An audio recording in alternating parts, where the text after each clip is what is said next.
So Why the Nativity came to be after looking at Dr. Jeremiah's book, Why the Nativity, and knowing that Dr. Jeremiah always wanted to do a feature film for television.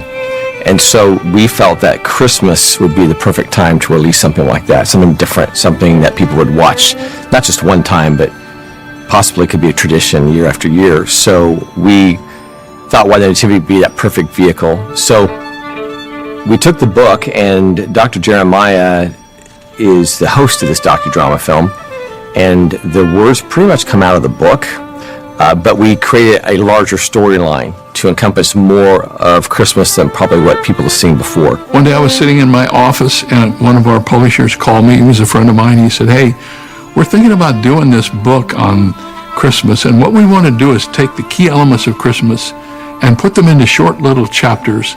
We need 25 chapters, and we need them in 3 weeks." And I thought, you got to be kidding me. But you know, if you really get started and you believe in something, the good news was I'd preached on almost all of those. So it wasn't like going to research new material. It was taking things I'd already studied and finding ways to abridge them and put them in a chapter so that they would fit into this category. So we did 25 Why the Nativity chapters, and we made the deadline. It was amazing. For me as a pastor, I think Christmas is special because the message of the birth of Christ is the seed of the gospel. It's the good news. You know, Easter is fraught with the death of Christ, which is by itself is sad. The resurrection makes it glorious. But Christmas is totally positive in terms of the birth of a child, the coming of the Redeemer, people gathering from every walk of life to observe, the angels, the shepherds. There isn't a better story that you could ever tell. To film a historical piece, you have to go someplace that looks like the time. So going back to the first century, and with the sets and the costumes and all that takes to film a first century piece, the scope got quite big, quite fast. But we knew that if we were going to do something that was memorable, we had to employ, I think, over 1,500 people for this show in different areas of Southern California. We have had over 103 named characters on set. We have had background anywhere from 3 to 75, 80 in any given day. It has been a lot of different people on this backlot and in our locations, putting this whole piece together so it looks believable and it looks authentic. Production's been super cool on this job. We've been able to get cranes, sliders, Steadicam full-time. We have dolly full-time. It's pretty amazing. Multiple cameras, 2 cameras for the whole run of the show. We had a 3rd camera for about 3 weeks of the show. So it's been put together really great. We're just kind of rocking. You can do a lot when you have all the tools and the personnel that know how to use the tools. And that's what Turning Point Studios has basically provided to make this film. Here's the thing, with locations, you know, there's different variables. You get to a location, it might be beautiful, but here are the factors. How hard is it to get equipment in there? And that kind of tells you right there, what are you actually going to use for this? You may not be able to get a dolly in there, so maybe a Steadicam, or maybe it's just sticks and a slider. And then you got to also factor in time of day, you know, because if you can't really light it up, hopefully that sun's going to be backlight for you. And then after that, you know, we got very Western. We ended up in Thousand Oaks, up in the hills, and that was beautiful up there. A couple difficult spots, again, just how do you get equipment into the location? That was always an issue there. Not a major one, but you know, it kind of simplified things. But at the same time, we got some really beautiful stuff just because of that. For example, I wanted to bring a dolly down to this one location. And after scouting it the second time with the key grip, I looked at him and said, nah, this isn't gonna happen. Anyhow, one of my camera operators went handheld in there and we got some beautiful stuff. Not planning on doing it that way, but we just did it and it looked great.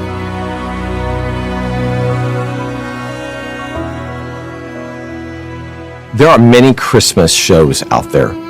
So one of the questions we first had to ask ourselves, if we do a Christmas show, a Christmas film, why do another one? It's a familiar story. Everyone knows the plot line. Everyone knows what's going to happen in the end. So why do one? And that was a huge question we had to answer. We felt that we could put a little more creativity in the story. We could put a little bit more imagination into a story that's pretty down pat. I mean, not only do you see the story on television every year, but you see it at your church or in a Christmas play downtown, and it's the same cast of like 9 characters. we felt like we could add a lot more to the story, drop in a little bit of imagination, make it a little more provocative in the storyline so people would take a new look at Christmas. And that was the goal, was to say, let's take a look at Christmas again and not just present the same story, but a story that makes you stop and think a little broader about what it was to have Jesus born in Bethlehem. The very first thing that you see in our show is the Romans, is the decree.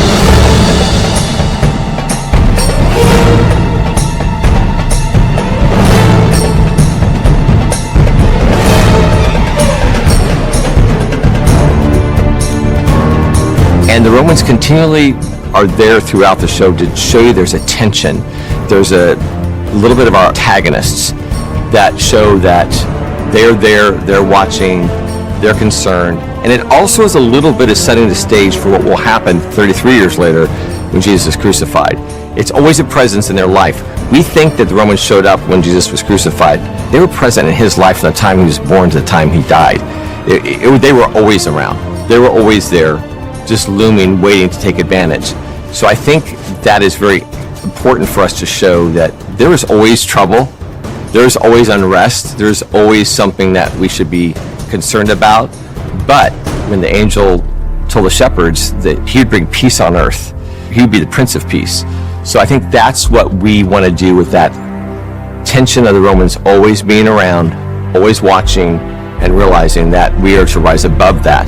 There's one scene when Jesus walks through the town and he doesn't acknowledge the Romans because it doesn't bother him. It bothers everyone else, but not him, because he's overcome all of that.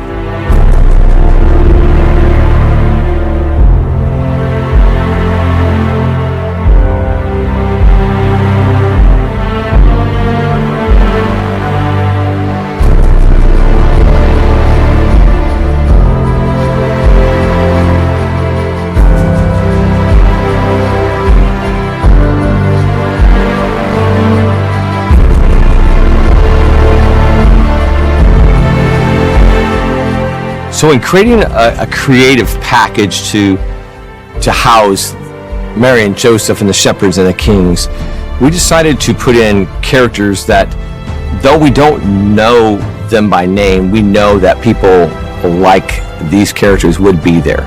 So we have children, we have the kings and families, we have neighbors. We even see characters that we'll actually get to know in Jesus' life as kids early. The idea of nuanced characters came to make people stop and think again that this is not a story that's they already know, but maybe this is a story they should think of, to take a second look at.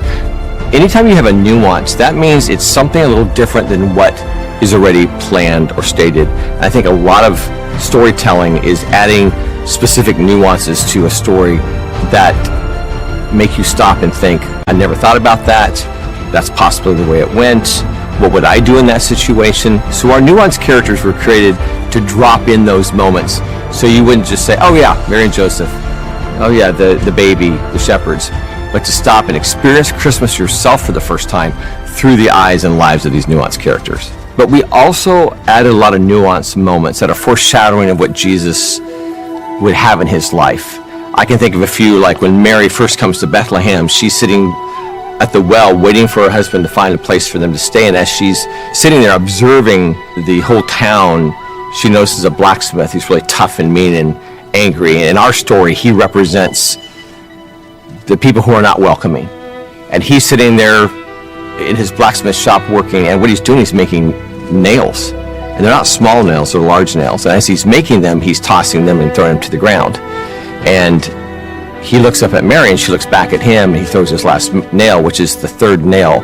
And so in that moment, it's a nuanced moment that we don't know there's a blacksmith that had an encounter with Mary in the square, but we put that in because when she sees those three nails on the ground, it's a little foreshadowing of things that are going to come in the life of her son. There are sprinkled throughout the show, there are a lot of nuanced moments of symbols and a white horse, flowers, swaddling clothes that are all premonitions of what will happen in the future life of Jesus. Sometimes when you tell a story, the flashing forward or flashing back really helps set the details. And it also makes a story go from just one facet to many faceted aspects of the story. So in Why the Nativity, I decided to drop in foreshadowing of Jesus' life from the baby to seeing himself years later. There's some characters that we see in this show that end up later in Jesus' life, as I mentioned. But the dream sequences and the foreshadowing of things to come in a dream or a vision happen a lot to tie the larger gospel story in of Jesus as a baby. But wouldn't it be nice to understand why Jesus was born? So in that manger scene, we see Jesus have a flash forward of what his life will be, and we see the work of Jesus in healing the sick and welcoming the children and forgiving a woman and even dying on the cross. We don't want to miss that part of why the baby came. So those were put in to say, just a reminder, it's not just about this moment, it's about the start of his whole life. This is the moment that starts what he's about to do. This is the beginning of his mission, not the end of his mission. There was a little bit of concern that we would overshadow the true story, and we have tried not to do that. We've also tried to make all these characters accurate to the time and not add anything that is far beyond what we could expect. One of the newest characters that was a stretch for me before we researched them was all the different kings and their family. We found out through research and history that kings would never travel by themselves, especially if it's a 2-year, 3-year journey, because they'd be robbed. They would want their families with them. So in this research, we found out that people did take their families, and people did take guards with them. They were in it for a long trip. So in our show, though you've probably never seen kings show up with their whole families, you'll see that in ours. So it's a stretch of what you've seen before, but historically, it's actually probably what truly happened when people would travel. They would take their life and travel with it. Probably the most fascinating aspect of the direction that we received was for the 3 wise men, the kings from the East. That to me was incredibly exciting to research. As a costume designer, we're always concerned with historical accuracy. Now, because of the time period, there are very few visual references that we could actually go off. So, of course, we looked at the various empires that existed, and we're talking about anywhere from, 2nd, 1st century BC all the way to 1st, 2nd century AD. But we looked into the Roman Empire as well as the Persian Empire, some of the ancient dynasties of China. And because the director of the project wanted the 3 kings to be represented in a little bit different way, he was interested in looking into one of the kings to be from China, and we specifically looked into the Han Dynasty, which is an ancient historical period of Chinese history. So there were quite a bit of information, actually. I was surprised myself of how many visual references we had from the period. Also, what was special is that we were not only seeing the kings, the 3 kings, but we also saw their families. And so for each king, we have actually a royal entourage. And the entourage included the king, the wife, the children of the king, as well as servants, guardsmen, horsemen, cameleers, really a big group of people. And we see them in 3 various scenes. We see them in their own homes, when they travel, and also at the end at Bethlehem, when they meet the child Jesus. And so that was really a big portion of the research that we did, is to research into the 3 kings. So in addition to the Chinese king from the Han Dynasty, we also looked at, there's a character that is named King Rashan, and he's from the Persian Empire. So we definitely looked at historical research from the Persian Empire. And then the 3rd king is King Kamari, who comes to us from Africa, and actually more specifically from Central Africa, the Serengeti region. It's essentially, it kind of covers present-day Kenya, a little bit of Ethiopia, Congo. So that was really fascinating to look into ancient cultures from that continent as well.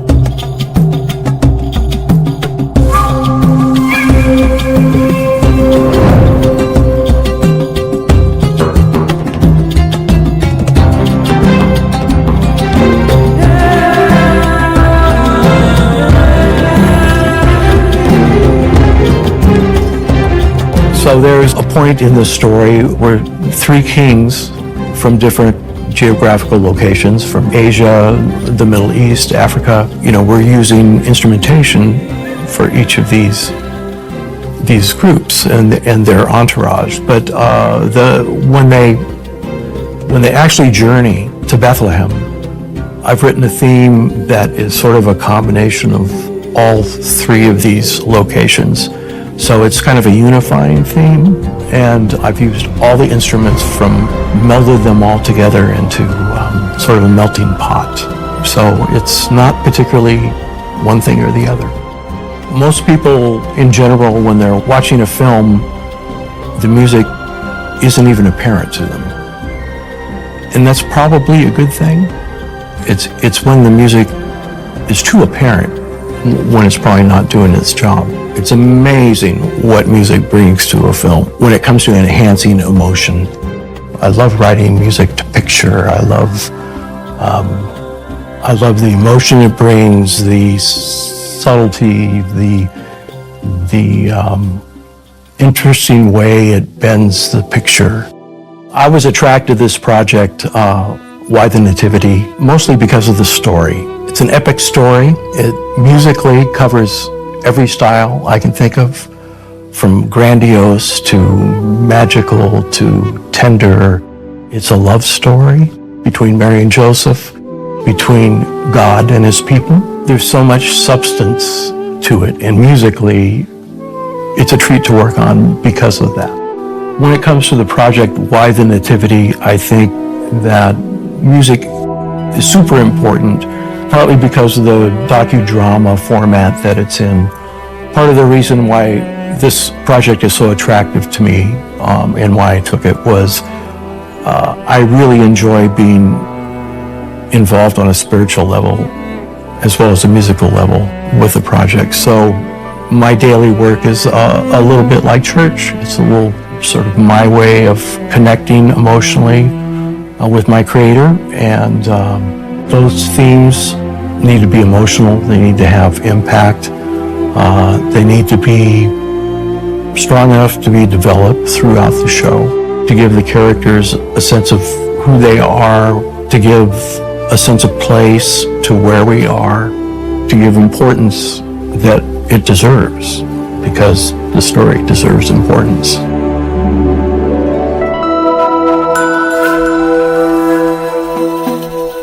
So in creating Why the Nativity, we really wanted to have some themes that the world today could relate to. So love, young love, mission, calling, grace. So we have some themes throughout this show. We think of Mary and Joseph as kids. In Dr. Jeremiah's writings, he brings out that Mary and Joseph were raised in the same little town of Nazareth, so they would know each other as kids. So we see them as kids running through town. We got this crane, it's called a Chapman Zeus. It was built in the 1950s, and it's a classic. We got to talk, and we knew we wanted something out here in the back lot that could be fast to get high-angle shots. That came up. Turns out they have a Steadicam platform for it. We found that out, and then instantly it's like, hey, we should try some Steadicam walk-offs. So day one, we got the crane, and guess what? Steadicam walk-off. We sent our operator up. He did a nice walk-off right into Nazareth, following young Mary and Joseph down the street. It was pretty epic.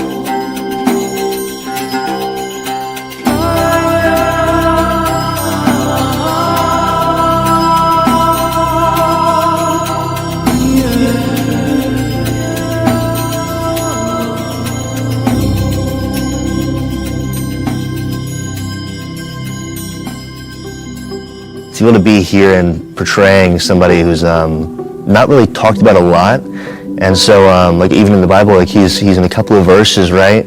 But he's a huge influence on just the upbringing of Jesus, and then the impact he must have had just like being a carpenter and having just like being a father figure up close and personal in the physical world while his father in heaven was looking down. It just feels like an honor, because I know that Mary and just their journey and their story is pretty special. So to be able to play that and bring their stories to life and like show who they were as humans, as like Paul talks about their relationship and their love as they grew, and then having all this happen and seeing something that the Bible doesn't really touch on. It's a creative freedom to kind of explore culturally and historically true, but something that is really fun for the audience to dive into and be like, wow, this is what that could have looked like, and this is what that could have felt like. But also, coming from Joseph's perspective, I don't know, initially when I read the Bible, I saw him as just like, okay, yeah, I get to be a part of God's plan, you know, and I just get to dive on in and be like, wow, I got chosen for this. But like, this is his girlfriend, this is his soon-to-be wife, and then hearing that your wife is pregnant, and it's like something that you've been planning for and like going after, and you get to see now more of like his journey through that and maturing through that and seeing how he dealt with it. And I don't know, like I've really fallen in love with his character more through that, seeing how patient he is and how kind, and also just that level of surrender of your plans to God and what he has in store. We want them to be kids who are excited about what their life is together. So we have that love. We want the youth to understand that that could have been them. We want teenagers today and young people today to say, that could be me. You know, that's how I feel about the person I love, or the person I'm going to marry. But also love is about, well, what if God called you to do something that was pretty crazy and out of the box? Would you still love God? Would you still follow your mission? Would you still have purpose? So that's a theme, is taking these people who are so in love and so excited about what they have in the future, and all of a sudden everything's turned upside down, and now their life has changed, and they've had a message from God. This is what I want you to do. Will they do it? The bigger question is, would we do it? You know, would you or I do that if God said, hey, I'm going to ask you to do something that's totally crazy, but this is what I want you to do? Will we do that? So that's the theme. And kings traveling across the world to see a newborn king is a mission. Like, I want to see the Messiah. The shepherds who represent in our story, the first followers of Christ, they take a risk by coming to this city when they're not allowed in the city, even a little persecution, so they can get to the manger. So these themes are throughout, which is love and mission and purpose. Those come through in a lot of different characters and a lot of different storylines, but mainly through Mary and Joseph. There's a scene we have, actually, it's right out here behind us, and it's when all the kings have come in and they've already seen the young Jesus and they've presented their gifts. And then we pick them up later at night, and they're all in the square. There's tables all around, they're sharing food, they're getting to know each other, and all these different nations, Africa and China and Persia and the Jewish people, they're all intermixed, and they're all enjoying each other's company and trying to explain their journey to each other in the languages they really don't understand. And young Jesus is playing with a young African prince or a young Chinese princess, and they're running through the streets. And to me, that is one of my favorite moments in the show, because the Bible says, for God so loved the world, and I think sometimes we forget about that. We think Christmas and God is all about me, and it's not. It's really about the world. And I think in that scene, it pictures the true reason why Jesus came. It was for everybody, no matter who you are, no matter where in this world you originate from.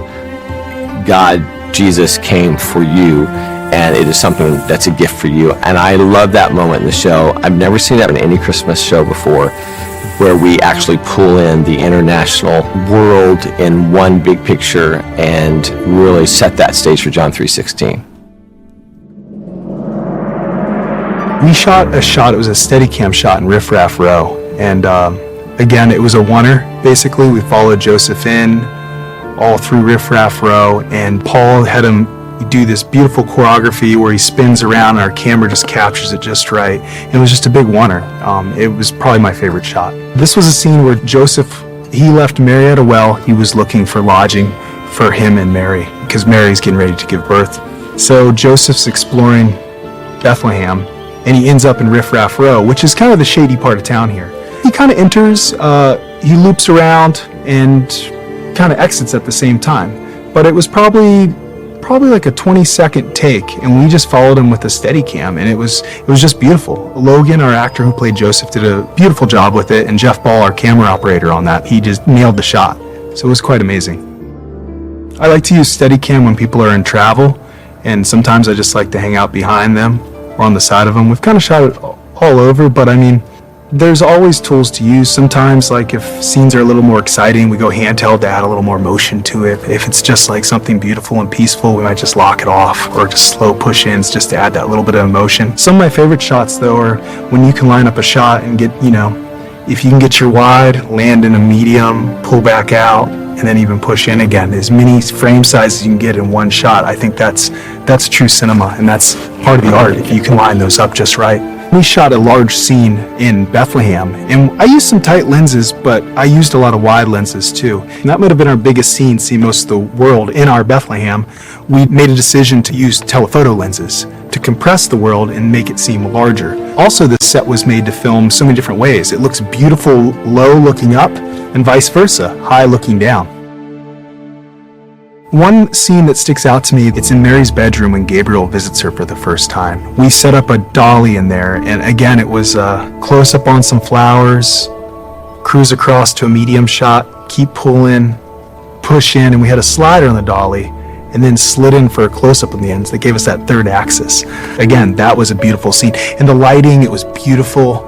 We had atmosphere in there. That's going to be another one that scene's going to look great.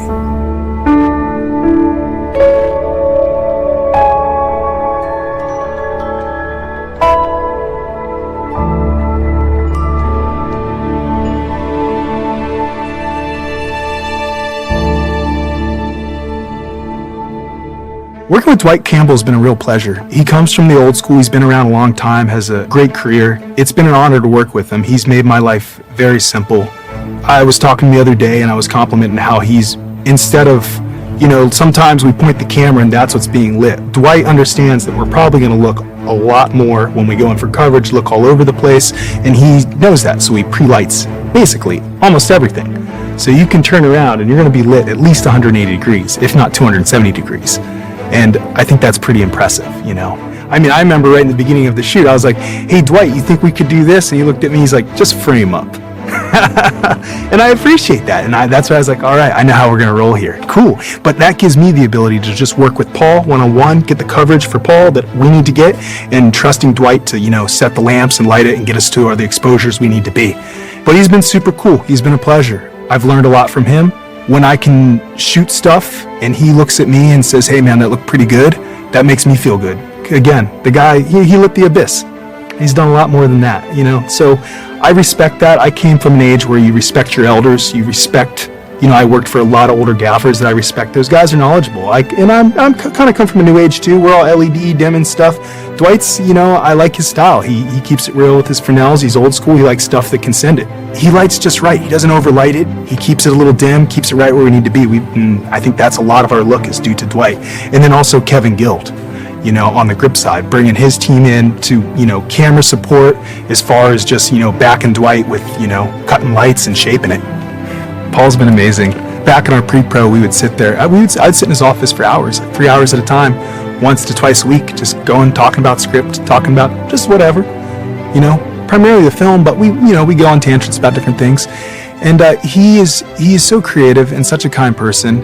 And what I really noticed about him, is the micro scale of creativity. He knows how to work with actors. I like photography, but he sees small things and little details, little movements of the hands, the head twist here, little pieces like that. So Paul can really focus on his actors and get the performance he needs out of them, where he trusts me to just frame up the shot and get that for him. If someone asks me what I'm most proud of the Nativity, I know this will sound strange, but this is maybe just kind of who I am. I feel like if we did this show and it's about God and it's about bringing love and peace to the world, and we didn't have that as far as our team and the set, I would feel like a hypocrite. So if there's anything I'm proud of that we had a great set with great people. Everyone got along, didn't have any struggles. I just really feel blessed that we just really had a great family dynamic, and I think that's what Christmas is about, is family and loving others and gifts. So I think the gift part for me personally was that everyone was so kind and cool and helpful and creative. I'm proud of that. I don't think anyone can walk away and say that was a bad experience. I hope everyone will say my Nativity was a great experience, and I would do that again. So if there's one thing I would want people to get out of this particular film is to maybe see the Christmas story with new eyes, maybe see Jesus with new eyes. I think we all have these ideas of who Jesus is, who God is, what the Christmas story is all about, and we either accept it or we reject it or we just don't know. I think every once in a while, I think Christmas is a good time just to stop for a moment and say, maybe I should reflect on this a little bit to see where I'm at, to kind of reset my spiritual life, to find out if there's any greater purpose than just living each day as it comes.